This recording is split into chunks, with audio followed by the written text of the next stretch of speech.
All right, I think we're live. Let's see if we're live. Says live on my end. All right, so it's just waiting. I don't know if All right, there we go. All right, very exciting. Hi, everybody. How are you? Happy Christmas, Hanukkah, whatever you celebrate. I am excited to have Mark Tew here with Not Your Dad's CPA.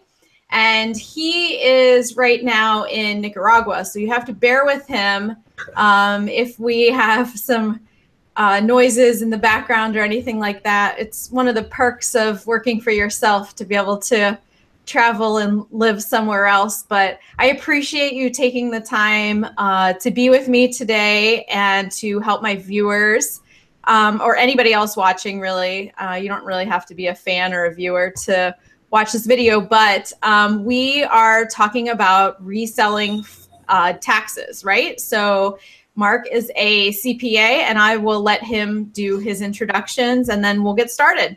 So Mark, tell us about yourself. Okay, let's see where to start. So I grew up in Las Vegas, got a degree in accounting. My dad was a CPA early on, so I kind of followed the same route. Went to work for one of the big four accounting firms in Phoenix, and then worked for a smaller firm out there too for a guy who had a big tax practice. And I was doing a lot of audit work for him, but that's where I started learning how to do taxes for individuals and businesses, and left there to go back to school in Indiana to get an MBA. And then I went to work for Whirlpool in Michigan for 4 years as a financial analyst, and then left them to go be a controller at another company, and then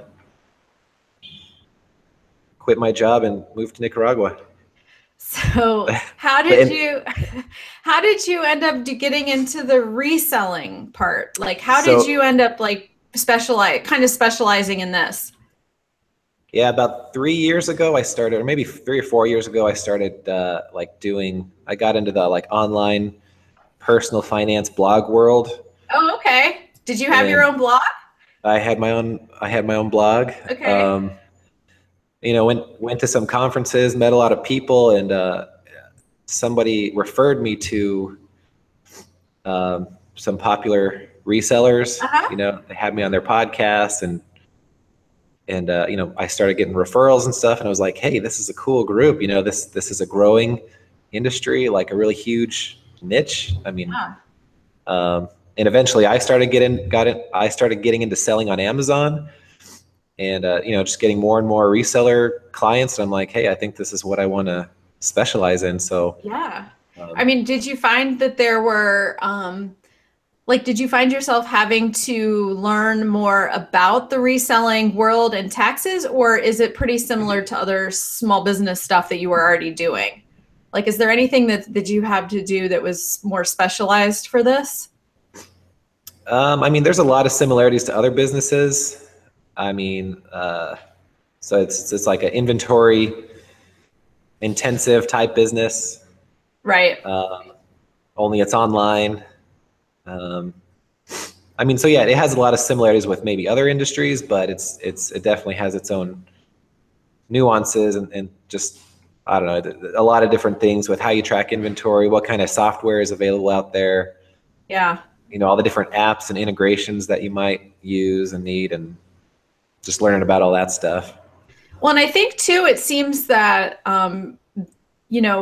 a lot of people are new to being either a small business owner or side hustling. And so there's a lot of questions there as to your taxes and what you need to track and how you need to move forward with, what you buy and what can you buy and write-offs and deductions and mileage and estimated tax and all of the things that come along with that.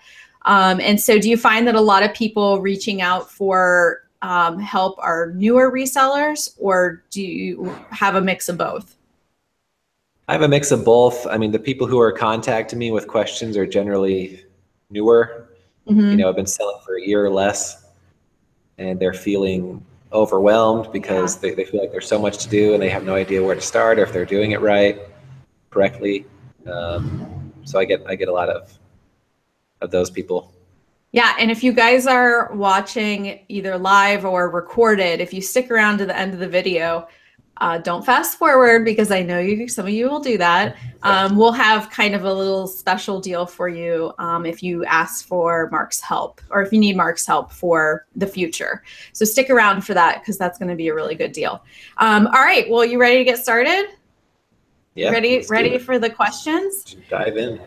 All right, here we go. All right, so as a reseller, there's kind of, I feel that there's 3 categories of resellers, and you can correct me if I'm wrong, but I think there's people who resell as a hobby. So instead of, doing garage sales, they just clean out their house, they sell some things casually on eBay or Poshmark or whatever. And then you have people who work full-time or part-time, and then they use this as a side hustle, or even stay-at-home moms, I guess. It could be any side hustle as like a part-time job where you're actually making some profit from these items.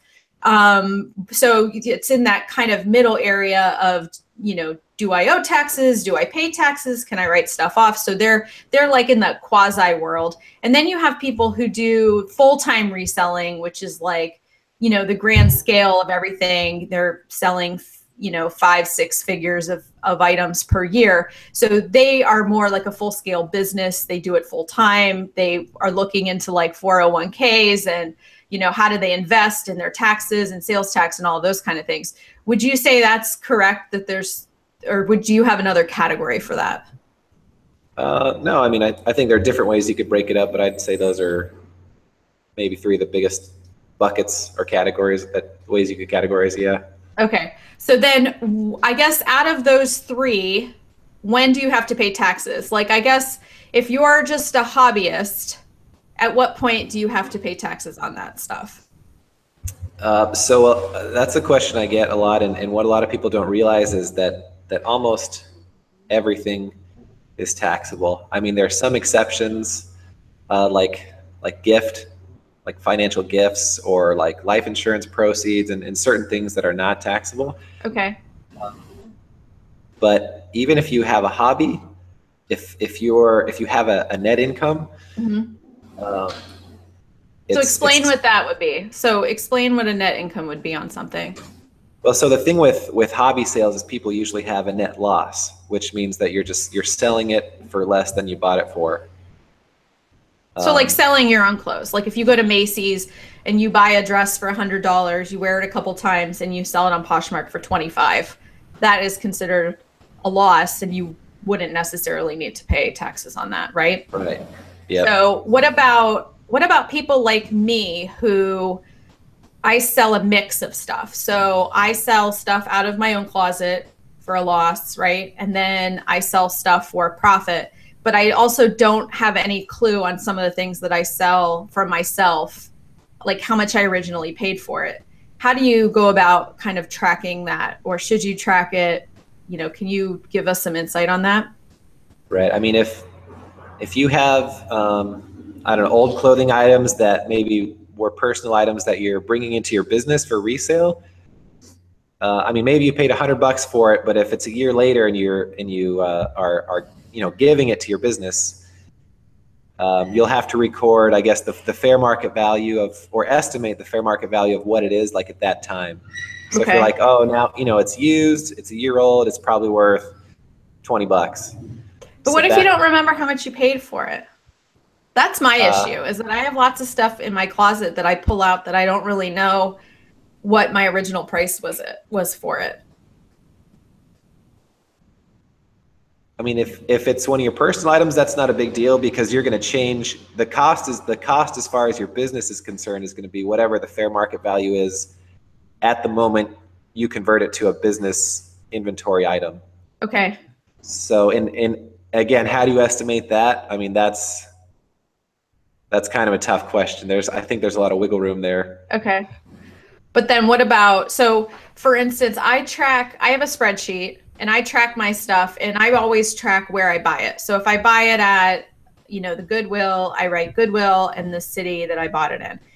And then if I if it comes out of my personal stuff, I track it as my closet. That's the code name I've given it. So I have a spreadsheet for this year with about 2,000 items on it, and it's divided up between, you know, where I bought it, or if it was my own personal stuff. Do you think that that's a good way to track? Like, you think that's an efficient way to track, or effective way to track your stuff if you're going to do it the way I'm doing it? Yeah, I think so. I mean, I'm a big advocate of you know, more detail. Mm-hmm. I mean, because you can definitely do the minimum and get by with doing your taxes, but if you want to take your business to the next level, like, you have to know, you know, where you're making your sales, where's that inventory coming from that's selling, who are you selling it to, and with your spreadsheet you use, you have a lot of those details. Right. It's going to give you those insights to grow your business.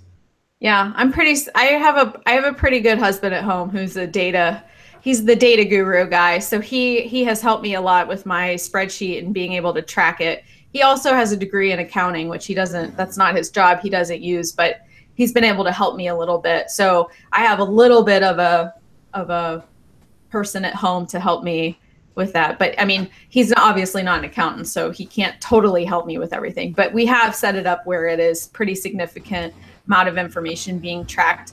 And part of that is because, you know, I've always been told by even our other accountant when I owned my gym, was that, you know, if we ever were to get audited, the more details I have about those kind of things that are maybe questionable or could be taken one way or another, you know, the more that I can describe things and put information in there, and it doesn't look like I just did it 5 minutes before or after they audited me, you know, if the more that I could protect myself and provide information, the better I would be if something like that were to happen. And so I think that's what I've found with people who are reaching out to me for help with our data worksheet. We had that webinar a few months ago. Was, you know, people think that some of the stuff that I do is overkill. So what would you say to people that they absolutely need to track? So if my spreadsheet might be overkill, can you tell people what they absolutely should be tracking, like bare minimum?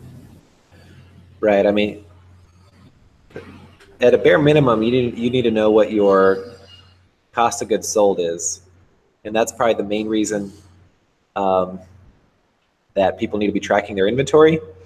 Like, you need to know what the item is, how much it cost you, how much you're selling it for, and when you sold it. And with that information, you can determine what your cost of goods sold is, which is basically the deduction that you're getting for your inventory sales. So what about people who shop at places like the bins or buy things per pound? How would you suggest, like, if they go to the Goodwill bins and they buy 100 things for $100, excuse me, should they write every individual thing that they got from there and that it was $1? They could. I mean, I would definitely. The easy way to assign that cost would be, yeah, just say every item's worth $1. I mean, if they have a different way to track those items without having to list out every single one individually, then I mean, that would be acceptable too. But each item is going to be sold individually. Right, you have to list it. You have to list it on your selling channel individually. So you might as well put it on your spreadsheet individually too. Right. Okay, so people should be putting, you know, what the item is, where they got it from, how much they paid for it, how much they sold it for, and so what their profit or loss is on each of those items. And also the selling date. Oh, the selling date. Okay. So the selling date. Okay, so the item, the price they paid, the price it sold for, the selling date, profit or loss, and then I would think where they sold it. So if you sell on multiple platforms, it's probably beneficial to know, to be tracking, like if it's sold on eBay or Amazon or Poshmark or whatever. That way people will know where it is. Because a lot of the issue that I have with like Poshmark and Mercari and these other places there's absolutely no reporting that you can get from them. So if I'm not tracking where those are coming from, it's, until they figure out a reporting system or being able to pull data from them, it's a one-by-one transaction on those websites, and even eBay doesn't have the best reports as far as what I actually end up tracking. And it's kind of convoluted on how I get my information from them. But, it is a little bit of work, but I feel like it helps me in the long run. Yeah, and that's one thing that makes it difficult when I'm trying to help resellers out there, because, I wish there were like one size fits all answers, but they sell on so many different combinations of platforms and just have so many different situations. There's no like one answer I can give them. Right. Yeah, go ahead. I was going to say, someone asked in the comments if they're not using a spreadsheet, but they're handwriting it like in a notebook or something like that, is that sufficient? Yeah.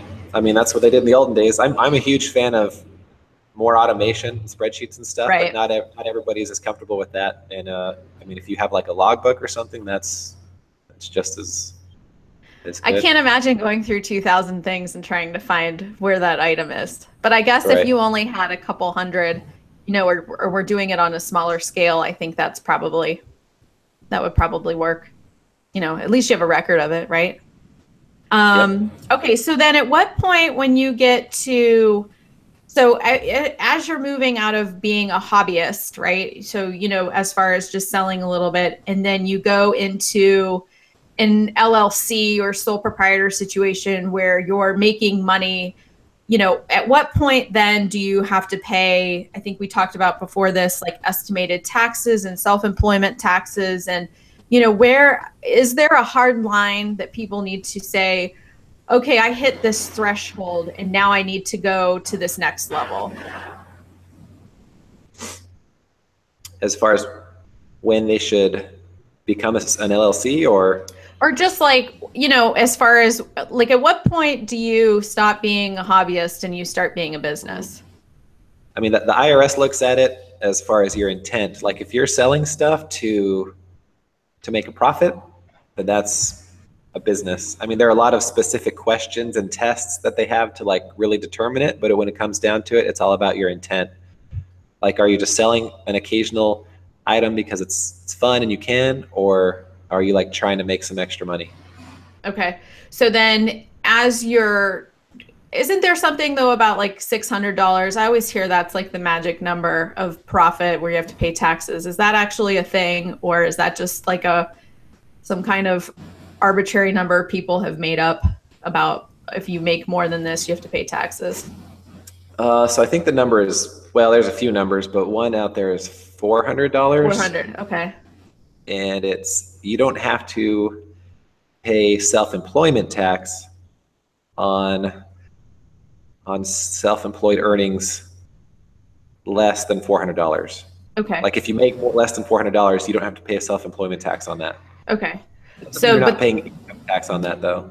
Right. Okay. So then when you start growing your business, if like I use GoDaddy bookkeeping, that's what I use for my bookkeeping, because it does seem to, for me in my system, it does seem to work better with eBay and PayPal and all of those kind of things. So I just started with it and I'm just going to stick with it.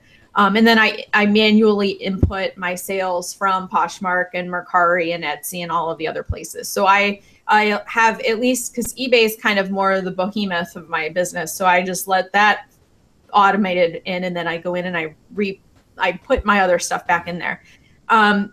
Would you say that's a good system, or, do you prefer a different bookkeeping system? And that depends again on what platforms you're selling on. Because there's certain bookkeeping systems that integrate with certain selling platforms. Right. And not all of them integrate, and others have like add-on apps that help you integrate. And it just depends on what combination of platforms you're selling on. I know GoDaddy is good because it has some pretty good integrations with eBay and with Poshmark too. Well, I just manually enter with Poshmark. Yeah, and I think because I go based on I use the combination of my spreadsheet plus GoDaddy, and then I manually input in there, because Poshmark, you literally cannot pull as of the end of the year in 2017, which is when we're recording this video, you cannot pull any reporting or data from Poshmark. So everything is manual from there. It's really frustrating. Yeah. I feel like there's always some type of manual component, whether it be like manually inserting your cost of goods sold or some type of, manual process you should be doing at the end of the month. And I'm actually writing a book, and one of my chapters talks about like having a monthly process. Yeah. Because you can't just let all that stuff. Mine has turned into weekly on because I actually, if I wait till the end of the month, it's so consuming for me that I end up dreading it and it takes forever and I get frustrated. So I actually started doing it every Monday because it's easier for me that way. So, I mean, I think the moral of this story is there's lots of different bookkeeping systems and people just have to find the one that's right for them, because really, if you can't figure it out or you can't use it or you're not going to use it, there's no point in us recommending something if people, don't want to use it or don't like it. Right. And I mean, that goes back to one of your first questions, like what's the benefit of maybe having a CPA who knows this industry? And it's not so much that they're like different IRS rules and stuff, but it's having someone who's familiar with maybe knowing their situation and what type of software out there might work best with them, or, the best method to do things like that. Yeah. Did that door just open by itself behind you? Oh, it did. I was waiting for one of your kids or someone to come into the room. And then it was like, it just opened. I know. I was like, is he going to, someone going to assault him right on TV? You're going to get robbed. Murdered on live. Yeah, for your microphone. Okay, good. Well, I'm glad that you're going to be okay and there's no one back there. It was seriously like kind of like a scary movie. The door just kind of slowly opened. Let me check. There's no ghosts back there, or there might be. I don't know. Yeah. All right. Okay, so we have a question, I guess, from the audience. Do you have to have an original receipt for each item, or does your spreadsheet and recorded price, is that enough? So I think the IRS says you should have a record and also documentary evidence. So like an example of a record would be like, a spreadsheet or a logbook or, somewhere where you wrote it down. And then documentary evidence would be, like a receipt or a bank statement or, some type of evidence. Right. So you should keep your receipts. I mean, you should be doing both. Or maybe you don't have to keep your original receipts. I'm a big advocate of scanning them, saving them in digital files, and then just throwing away the originals. I know, I really need to start doing that. I need a little scanner. I mean, some people have good systems, but... Yeah. I mean, nobody's perfect, I guess, right? I don't know. I guess there are some people that are really, really good at that. I'm not one of them. Okay, so all right, so we got that question answered. Okay, so it's the end of the year. We're filming this video. It's the end of the year. There's what, 4 days left in this month. Is there anything people can do in the next 4 days as far as anything they need to do to wrap up the end of the year while it's still the end of the year? I don't feel like there's a whole ton that's going to make a huge difference at this point. I mean, you could incur some extra expenses if you want to reduce your taxable income a little bit. And you can't do that with inventory, by the way, because you shouldn't be deducting it until you're selling it. Okay. I mean, maybe I should elaborate on that because that's a big misconception out there. Like some people think, oh, it's the end of the year, I should go out and buy like $10,000 worth of inventory and I can lower my taxable income by that amount. But in general, the IRS says that you shouldn't be deducting that until it's selling. So that's all stuff that's probably going to sell next year anyway. Okay, so let's talk about inventory then. So in my business right now, I think I have about 350 items that I'm going to carry over to next year with me. So what do I do with that? Or how do I handle that? Like, what is that? Is that good for me? Is that bad for me? Like, how does having inventory like affect your taxes? I mean, it's not really good or bad. It's just It's there. just, it's just a timing issue. Okay. If you don't sell it this year and deduct it, then it'll most likely sell next year in 2018, and you'll deduct it then, Okay. and it'll affect your 2018 taxes. Okay. So, so when people are tracking their inventory, the system that, because on GoDaddy bookkeeping, I think you and I have talked about this when we did a consult for my business, was something about like I had to go in and manually, like there's a way of doing it for cost of goods sold. Maybe actually, can you go in and talk about cost of goods sold and what that actually is and what that means? I just want to make sure everybody understands the basic like terminology of this stuff, like what is actual inventory and what is actually cost of goods sold. Yeah. So I mean, when you, I don't know, let's say for office supplies or something, you go out and you buy computer stuff or paper or whatever. That's all just immediately deductible. Those are expenses for your business, and you can deduct that. And that's not the case with inventory. So when you go out and you buy inventory, it becomes an asset to your business. So technically, you should have an asset recorded on your books. I mean, you're just trading cash for inventory. You're trading one asset for another. And then when you sell it, that's when the IRS says that you can incur that expense or that deduction. Okay. So that's cost of goods sold then. Right. Known as cost of goods sold.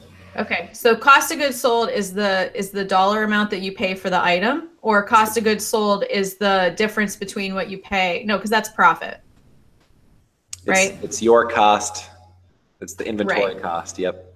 Okay. Another thing that you and I talked about when we did our consult was sales tax. So I pay sales. I do have a license, but not everywhere will take it, like a tax exempt. So when I pay sales tax on an item, I build that into the cost of goods sold. Is that right?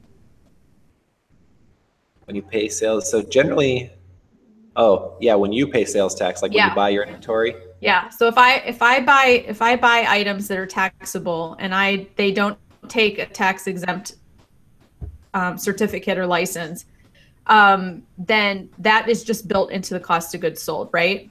Yep, that just becomes part of the cost of that inventory.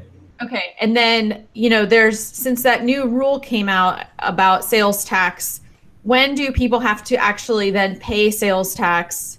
Like is it only to people that you sell in your own state, or is it you have to pay sales tax to everybody? Can you explain sales tax for reselling? Yeah, so I mean, it's usually administered on a state and local level, and every state has their own nuances, so it can get a little bit complicated. But in general, it's so you should be collecting sales tax for any sales that you're making in areas where you have a physical presence. So in other words, where you live, where you have a warehouse or storage, or where you have an employee. If you're making sales in any of those areas, you should be collecting sales tax on those, and then passing that sales tax on to your state. Okay. So what happens though if you've already paid sales tax on the item yourself? Do you then double pay, or the buyer pays, or how does that then work? I think well, the problem is theoretically you shouldn't, since you're a reseller, you shouldn't have to pay sales tax when you buy it. Right. But if you But do, a lot of us are buying stuff from like retail stores. right. So, you have to pay sales tax on those. Because they also discourage you from being a reseller when you buy from them. So it's not like I can take that in there to one of these, stores and say, hey, by the way, I shouldn't be paying tax on all this. Right. And that's a tough one because you still have to collect it. So then it's like you're getting out on both ends. But the buyer pays the sales tax, right? Right. So you just collect it and then you pay it, right? So you Right. collect it from them, but then you're still responsible for passing that on. Like if I live in Virginia, so anyone from Virginia that buys from me, I should be collecting sales tax from and then sending that in to Virginia, right? Right. Okay. So if you live in a state that people buy a lot of stuff from, like if you live in California or New York City or something like that, you might have more sales tax to pay because that's just a more populated area than if you live in a smaller state and people aren't buying as much stuff from you. Is that correct? Yep. Could be. And, Yep. and then they go on the state's website, right, and pay the sales tax. Yeah. So first you have to go on to your state, Secretary of State website or whatever it is, and usually get a tax ID number. Yeah. And then based on your sales, usually they'll tell you if you should be paying monthly, quarterly, or annually. And then you just usually do it through their website. What if you're a sole proprietor and you're just using your social security number? Can you do it with that? Yeah, I think that's what most do, and Okay. they'll still give you a sales tax ID number. Oh, okay. Okay. That you use to log into their website and stuff. Okay. What about the people that live in Delaware or Pennsylvania or that don't have sales tax on clothing? So then for the sales that So if people buy stuff from them and they live in their state, then they wouldn't be required to deal with that, right? Because they don't have sales tax on those items. right? There's not like a weird tax that people need to know about as far as being on the other side, right? Not that I would worry about, no. Okay. All right, so let's jump into. All right, let's talk about. I have two more questions. What are some questions that if resellers, what are some questions that you get most frequently that you feel that people should actually ask an accountant for advice on instead of, like playing it? At what point, what questions would you say you shouldn't answer yourself, but you should be talking to an accountant for? That's a good question. Like what questions shouldn't we be answering ourselves?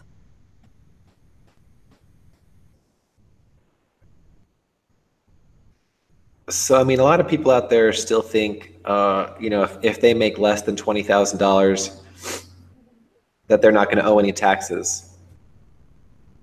And that comes from something like a regulation that's new as of a few years ago, where the IRS started requiring like third-party payment companies like PayPal to report sellers who are making more than $20,000 in sales and more than 200 transactions. Okay. And that's just a reporting thing, but that's not saying that if you make less than that you don't owe any taxes. That's just saying the IRS might not have a record of it, but you still have to pay taxes on that.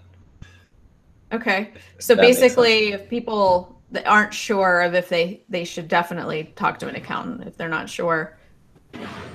What about what would you say about people? I feel like estimated taxes or something that I should talk to an accountant about. Would you agree with me on that?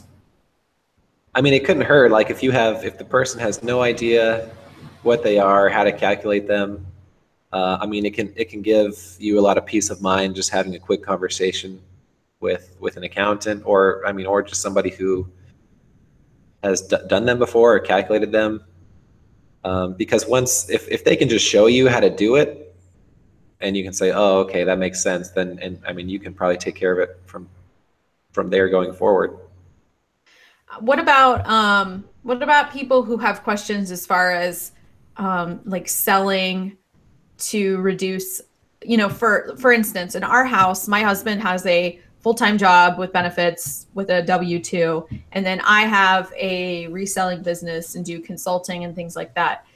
And I think that for us, it has been very helpful to discuss our situation with an accountant because there are lots of things that are obvious, and then there are some that we just don't know about. Everybody's situations are are different. And like, this year we might qualify for the medical taxes, like, and how does that implicate things? So I would say that anybody that has more of a complicated situation or isn't sure of what they're doing should reach out to an accountant. Wouldn't you agree?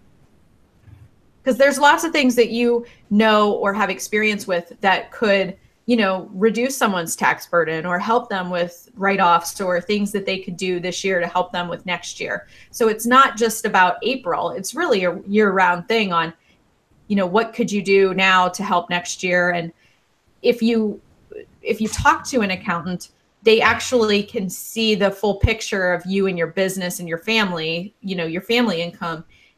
And don't you think that gives people, I know you're just answering basic questions for us on here, but when you have a full picture of people's household income and children and deductions and all those kind of things, doesn't that help you get a better picture of how to help them?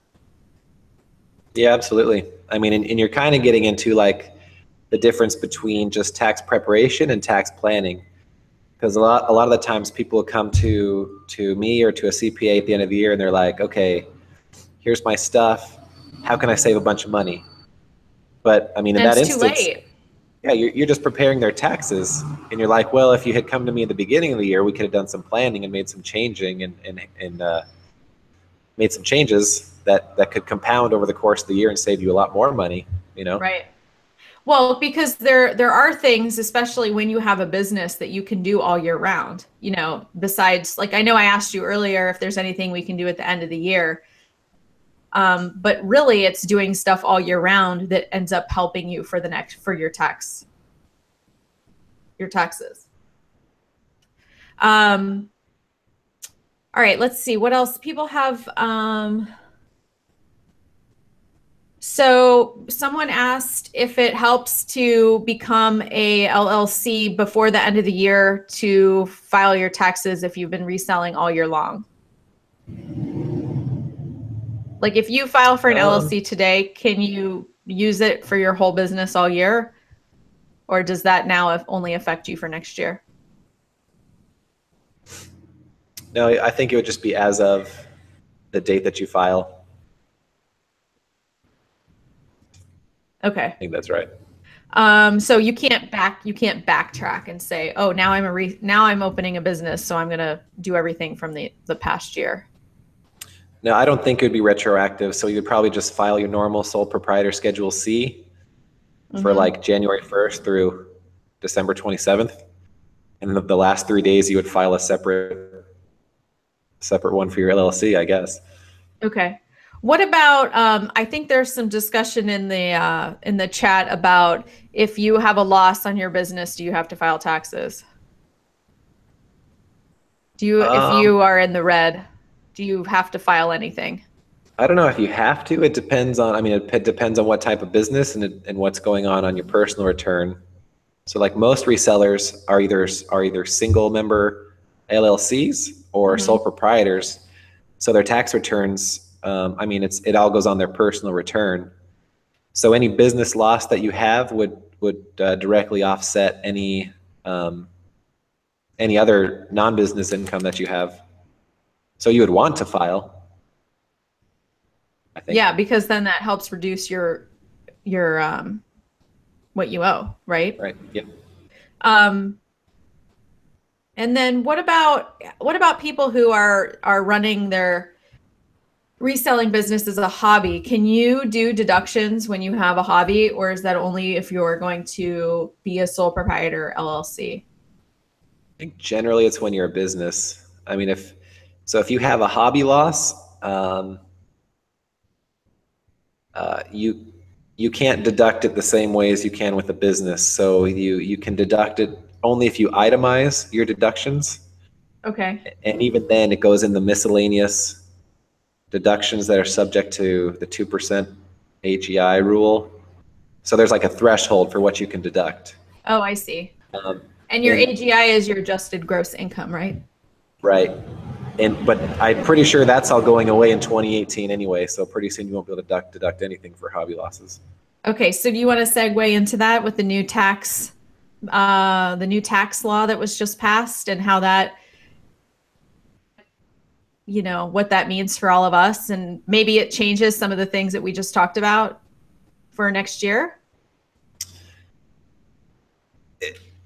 Yeah, let's do it. A lot of it, so most of the changes start as soon as 2018. And a lot of them are scheduled to be retired or to sunset after 2025. But, they can vote to extend them at that point. So, Okay, so tell me what that means for small businesses. Like for 2018, give me a couple things that could change for us. so a lot of it's on the personal side, which will affect small businesses because, like I just said, a lot of the business returns are filed, in total together with your personal return activity. Mm-hmm. So like a big one, one thing they did was double or nearly double the standard deduction. What does that mean? So when you file your taxes, you list your income, and then everybody gets to, the IRS gives you a free deduction of about $12,000 to reduce your taxable income. Okay. And this bill they just passed doubled that deduction that you get to take now. And that'll be for our 2018 taxes, or that's for 2019 taxes? That's for 2018. Okay, so all of this stuff will be changing for April, this coming April, like in 4 months.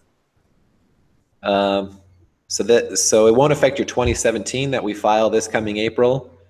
It'll be what we file the year after that. Right. So it'll be April 2019 is when that will take effect. Okay. Yep. So has anything changed as far as being able to write deductions or business expenses or write-offs or any of that kind of stuff? Is that any of that going to be changing for owners? For a lot of small, like for LLCs and other small businesses like that, I haven't seen a whole lot of changes. Like I know they're getting rid of like business entertainment deductions. Because that was what, 50%. So if you if you could only deduct 50% of the cost of that anyway, right? Well, the 50% meal deduction is still there. I don't think Okay. that has changed. So one thing I was excited about was there's a 20% deduction for pass-through businesses. Yeah, what is that? So, these small businesses that we're talking about, an LLC, a sole proprietorship, the profit that you make on that business, it passes through to your personal tax return and is taxed at your personal rate. Okay. So what is the self-employment tax right now? So self-employment tax is about 15% of your profit. Okay. And then, so will that change? I don't think that will change. Okay. So you'll still have to pay that. That won't Yes. change. That 15% will still be there. No. So then so what will change then? I guess I'm confused as far as what the pass-through is. So the pass-through is just your type of business. It's the fact that your earnings are from your business pass through and are taxed on your personal return. Oh, okay. Okay. So like if you have a loss, it reduces how much you owe. That's right. The pass-through. Okay. Right. So if you have a profit, there's this new 20% deduction for pass-through businesses that says, okay, if your profit's $100,000, you can deduct 20,000 of that on your personal return. But there's a bunch of like qualifications and exceptions and stuff. And I said I was excited because I was like, hey, I could take advantage of that. But you also, if you don't have any employees, like you're limited by how much you pay out to employees in W-2 wages. Okay. So I don't think that's going to be something that most of us can take advantage of. So it's small businesses with employees? Right. What if you are an employee of your small business? So if you have an S corp or something and you pay yourself a Yeah. salary, I think it would apply there and could benefit you. So, but that's going to be based on everyone's individual situation and if they should, do the S corp or not. And so there's all sorts of things that go Yeah. into that. Yeah. You're going to have to. I feel like we've said this 100 times, but you're gonna have to talk to an accountant about whether or not your situation qualifies for that. Because I think it's important to note that while I'm really glad that you and I are able to do this and to provide some basic information for people, that really everyone's situation is so different that there really there are some basic clear cut solutions for things, but the reality is everyone's situation is so different that you could have three people with the same business with the same income and put it next to each other and they would have completely different tax based on their total household income, how many children they have, where they live.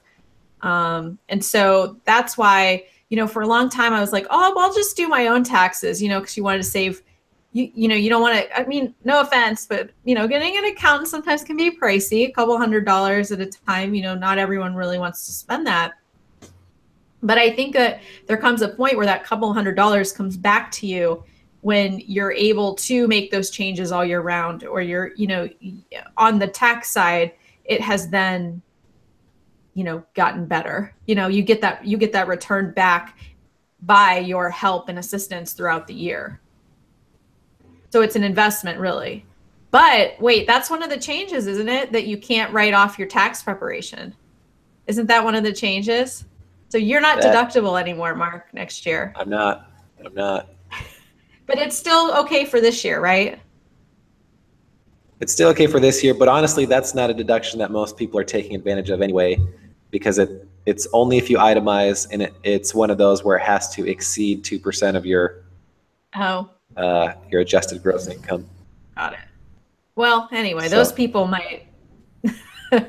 Well, for small business sellers, though, that might put them into that category, right? Because 2%, if you're not a big seller, that could be possible. Yeah, it just depends. Okay, so let's see what other questions we have here.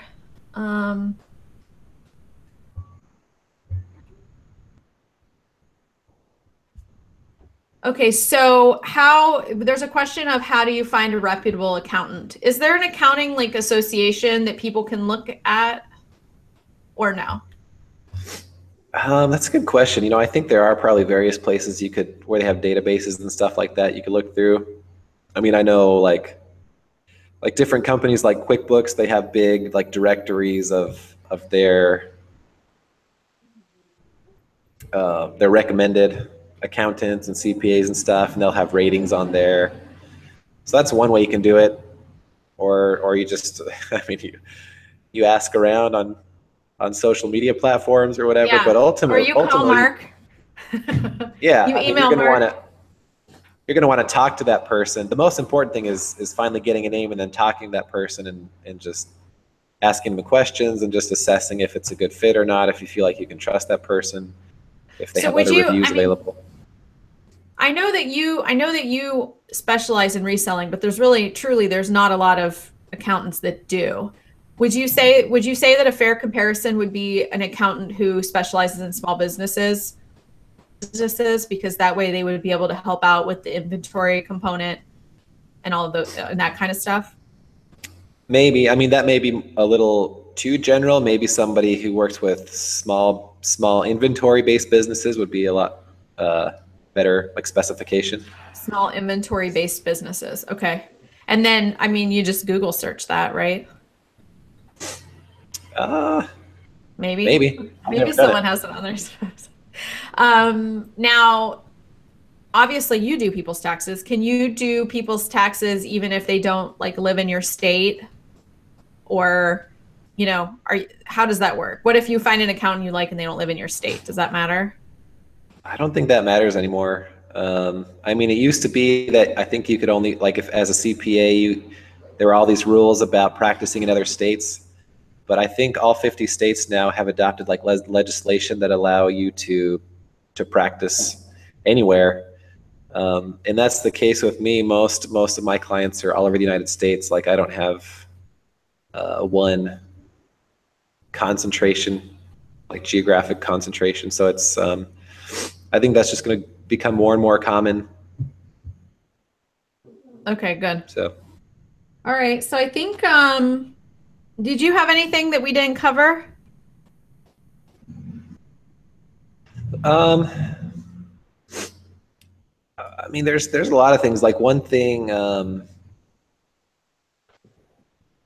I don't know, as far as what might be important to discuss with your accountant or your CPA. Like I think it's helpful for them to know what your goals are. Oh, that's a It's good one. like if they know where you want to get to, they can help you so much more with knowing what might help you get there. So, like, give Uh, me an example. Can you give me an example of like two totally different people who have reached out to you for help and like how their situations were different and how you could help them? Like, I think maybe if we gave some examples on like, some situational things that might help people. right. That's a good one. I mean, so I talked to a guy last week who he bought a business that was incorporated, that was a corporation. Um, so he has to file a separate business tax return, and then when he takes out any money from the corporation, he gets taxed on that too. So it's double taxation. Um, and I mean, I think he knew that, but I don't know. He was just like, I have this corporation. Like, what should I? How can I optimize my situation? Um, I mean, so in that instance, I guess I know he was trying to just minimize his tax liability. Right. Um, What about which like for me, my situation would be something where, we're trying to because we're married, we're married with no children. We live in a very highly taxed area. We have no children. We don't own a home anymore that we live in. We have no write-offs basically because we don't really have anything to deduct. So for me, my help from you obviously is like, how do we reduce our tax burden at the end of the year? Because we don't have anything to counter that. So for me, it's how do I utilize my small business to help us with with Aaron's adjusted gross income and all of that kind of stuff. Because I think that for us that's been our goal is okay, so we have no write-offs, no personal deductions. How do we use my business to an advantage? Is that how what about people who do this as a side hustle? How could they Can you give them a tip on how can they use the side hustle to help them reduce their tax burden? Is that something that maybe you could give like a tip on or a suggestion? um, I mean, Because for some people that might bump them into another tax bracket, having the extra income. right. I mean, well, that's a good point because a lot of people are nervous to maybe sell more because they don't want to be bumped up into that next tax bracket level. Exactly. Yeah. But I mean, it's not that big of a deal because once you get bumped up into a new level, I mean, the tax brackets are marginal, which means it's not all of your income that's going to be taxed at that one rate. So Right. it's It's just it's a certain amount, and then whatever you make over that is a different rate. exactly. Right? Yeah. So if you sell $5,000 over that amount, it's just that $5,000 that's going to be taxed at that higher rate. So, I mean, I tell people you shouldn't sell less because you don't want to be taxed as much. I think you should sell as much as you can and just recognize that, look, that's just a rich person problem. I'm going to be taxed more and I'll just have to sell more to make up for it. I know rich people problems are kind of fun sometimes when you think about that. Like, sometimes I think when I pay my eBay fees, like, oh my God, that's so much money going to eBay. But then I think like, well, I sold a lot of stuff to pay that many fees, so you got to think of it that way. Like, well, for me to pay $500 in eBay fees, that means I sold a lot of stuff this month, for my business. So to me, it's the cost of doing business. I mean, that's just the way that it works. What would you say that people need to set aside every month out of their sales to cover their, what they're going to owe in taxes and like the estimated taxes? What would you say? Like if you started a business savings account, what would you put in there, every month or transfer every week into there? So that's probably one of the best pieces of advice, especially for new sellers who might not be used to having to pay self-employment tax.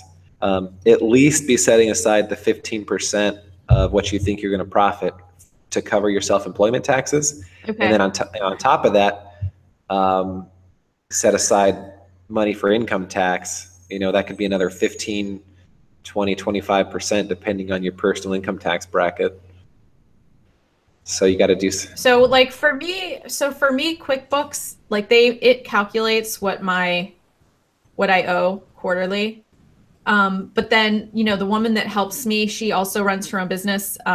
And her accountant gives her quarterly taxes, what she owes, So is there a preferred method of how to figure it out? Or is it really just find a system that works for you? Yeah, I mean, you can use an online calculator. You can use like some programs like GoDaddy or QuickBooks Self-Employed are very like Schedule C estimated tax calculation focused. Yeah. I mean, my favorite way, kind of because I like to see how it works, is just to use an online tax calculator, and it tells you what how much you'll owe at the end of the year, and you would divide that amount by 4 and pay that quarterly, essentially. Okay. Let's see. Someone said, will I need to know the value of inventory at the end of the year when completing the taxes? So yeah, right? I mean, there is a spot for that on your Schedule C, like for your beginning and your ending inventory. The main purpose of putting that is so it can calculate your cost of goods sold. Okay. But if you know your cost of goods sold without knowing your inventory value, that's usually good enough for the IRS. Okay. But if you're tracking it all how we talked about, you should know it. Right. You should be able to know that. Yeah. I think that, for inventory as such, as you see on social media, everyone has their opinion about everything. And so everyone has their own system, track things and this, that, and the other. But I truly think that tracking my inventory and my sales has been the most valuable tool that I have done out of every business I've owned. This has definitely been the most valuable tool that I've ever used, simply because it gave me such a in my face picture of what I'm buying and what my profit is. And you're not waiting until the end of the year to be like, oh, I lost 10 grand. You kind of know as you're moving along. I mean, that's got to be hard for you as an accountant to have people come at the end of the year, like you said, and just give a whole bunch of stuff like, hey, here's everything. And then they don't have any clue the health of their business. So I mean, my advice is to make sure people are tracking it as they go along to value of, or the value of their business, but the health of their business, because it just seems to be that a lot of people are running their businesses like hobbies. And then when the tax man comes, they're like, what do you mean? I didn't know I had to pay taxes on that. So I'm hoping that this video will just give people a sense of not urgency, but importance when it comes to sales and tracking and inventory, to know that if you do it right and with the proper guidance, it can really help you in the long run and help your business. Like you said, set the goals and the tone for what you want to accomplish, because there's no point in spending all of this time and energy and effort to get all of this going, because as you know, as a reseller, it's not easy to do all this. Then to have no idea what's happening with your business. It's just frustrating me to see that there are simple solutions like you suggested video that people can do to help them when it comes April and for the whole year. Right. And I mean, we started to talk about earlier, like what could they do at this point to get ready? I mean, one thing is just to have all their, whatever records they do have them summarized. I mean, it's going to make it easier for you or your tax preparer if you use one, just to send them this summary information rather than just like all your records, because that'll just take them longer. It'll cost you more money if you're paying for it. And one thing, I mean, I think people think since it's so tedious and potentially time consuming and hard to keep track of like every single transaction, every single piece of inventory, they just kind of assume that like you don't actually have to do that, you know? Yeah. But I mean, what do you think accounting departments and finance departments of companies do? They're keeping track of like every receipt, every invoice, exactly. Every transaction. Like that's just what you have to do when you have a business. And those corporations are sucking every tax deduction they can get out of every single. So, I mean, I know we all can't afford to have that kind of system set up, but if you kind of have a basic understanding of what you should be doing, then we have the ability to be organized enough to go to people like you who can then help us do it on the flip side without paying for someone all year round, you know. And I think you bring up a good point, is getting your stuff together now, because what if you underestimate what you're actually going to owe in April and you wait until the end of March to figure out what you actually did this year, and then you owe 10 grand in taxes and you don't have the money to cover that. So, you know, there are things like that I think it doesn't hurt to start early in the process, because if you do need to save money and you did, you know, miscalculate or you didn't track properly and you have a surprise, I owe a bunch of money in April, you know, you got to be able to plan for that. Yep. Someone, which we were going to talk about this, but are you taking new clients? I think we should probably. And yeah. Do you want to talk about your special offer for the people who are watching this video? Yes. I mean, a lot of times you just, as a seller, you know, if you've been selling for a few months or a year or whatever, you just kind of do your best and along the way gather a bunch of questions. And sometimes it just helps to have a conversation with somebody where you can ask all those questions and then have that peace of mind going forward. And I used to just answer questions all the time, like email and even talk to people on the phone and stuff. And it just started taking up all my time. And, right. You know, and I'm thinking, you know, I should be, I have 4 kids, you know? So I'm like, there's nothing wrong with getting paid for your time. Absolutely. Right. I'm like, what's the way I can help people and still, you know, be compensated? And I mean, you helped me come up with this as well. So right now I'm doing like a special discounted $49 consultation for first timers, like people who I'm talking to for the first time. You know, at least 30 minutes just to go through whatever questions you have, kind of make sure you're on the right foot going forward. And if you need any help after that, we can talk about that later. Yeah, I think that's great. So for $49, they just email you and you set up a time. And I'm going to put Mark's information in the description below for this video. So you'll have his email address, his website, and don't forget to sign up for his Facebook groups. I know we forgot to mention it in the beginning, but Mark does have 2 Facebook groups that he runs. Do you want to talk about those? Yeah, so I mean, one's just my my website or my business Facebook page. And the other one, just a few months ago, I started a Facebook group called Accounting for Online Sellers. And we have like 500 members right now and have some good questions being asked in there. And we have people helping each other now, and I try and chime in on every question. So it's just a way to get some free advice from a professional and other resellers. And it's been a lot of fun so far. Awesome. Well, Mark, thank you so much for being here. I think at one point we had over 100 people watching. So cool. That was this has been my best live so far. So even with the short notice, you know, who would have thought taxes are like the hot topic? Well, actually taxes are the hot topic, right? But I think that's so important for resellers, because you really, people think that taxes are a burden, and yes, they're kind of a pain and no one really wants to pay them.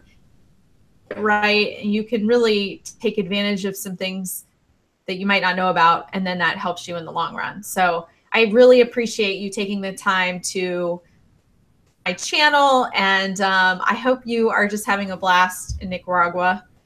And anything else that you want to kind of wrap up with?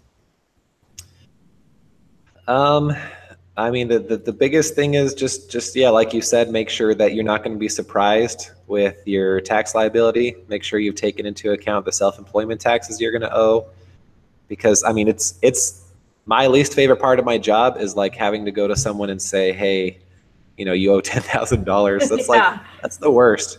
Yeah. Because then, I mean, even if you're getting them the best, if you're optimizing every deduction and they're thinking,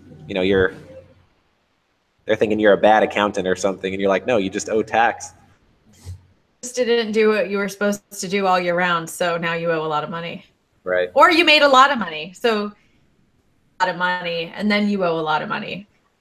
That's preferably the way that I would like to do it. I eventually want to get to the point where I owe a lot of money because I made a lot of money and not because I didn't do things I was supposed to be doing all year round. Right. That put me in a situation where I owe more than I really should. So the moral of this story is track your stuff, right? Track your stuff. Yep. And contact Mark for his $49 consult special, because it's a really great deal. And I mean, I know in the past I've spent probably, $1,000 getting my taxes done. So just to be able to ask some questions, I think that's an amazing deal. And thank you so much for helping our community. We all need some help. I need help here, of course, as well. So thank you so much. And I'll see you next time. All right. Thanks. All right. Bye.